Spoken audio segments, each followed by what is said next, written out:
Hello, hi, welcome to the Lipstick Chat. We are back with a quick update of my brother's keeper. Nqubeko's condition is deteriorating. Ugai is not getting better, instead, he's getting worse and making the family scared.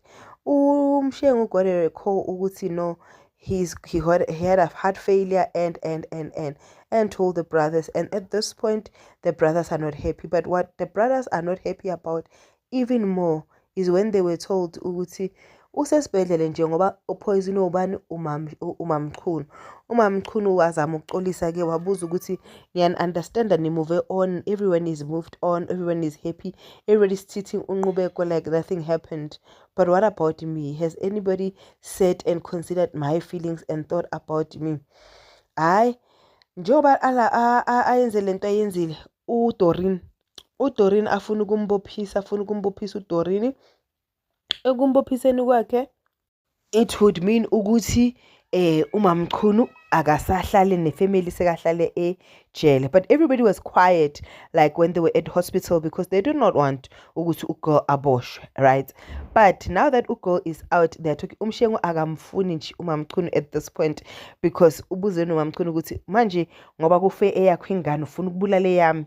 I was like, yo, this is cruel. Like umshengu is uncentered, like yo. But ke umshengu decide ukuthi no, it is his turn to pray. Hayi uGaye wafika wakhuleka vele umkhuleko walenda. Ekulendeni komkhuleko ke wavuka uNqubeko walanda bo sister uvukile. Guys, sizofika lini thina lapho? Mina angifuni ukuvuke mina, ngifuna ukuthi kugule umuntu bese ngizogijima mina ngithi sister uvukile. Ngiya-understand musine. Yeah, but it looks like uNqubeko is going to survive. Uthidi, I don't know what's her agenda, but uGirl is even putting herself in the business. She volunteered to assist in the business. Like uGirl is just inserting herself and she's inserting herself and she ngenye indlela. But I think ukuthi eventually, this is now me thinking out loud, ukuthi eventually uzongena athole lento ayifunayo. uSibusiso confirms with uThoba ukuthi akamfuni ubaby mama akamfuni ubaby mama, and akafuni a relationship of any sort.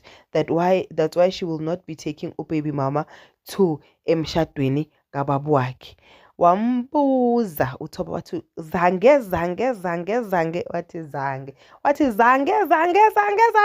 wathi zange. Hayi uThoba ke seka-sulking laphana, sekayaya uDidi uyomcheck makafika uDidi, hey confrontation, hey thulula, hawu qabuziyani. Hey guys, these two, they're going to date.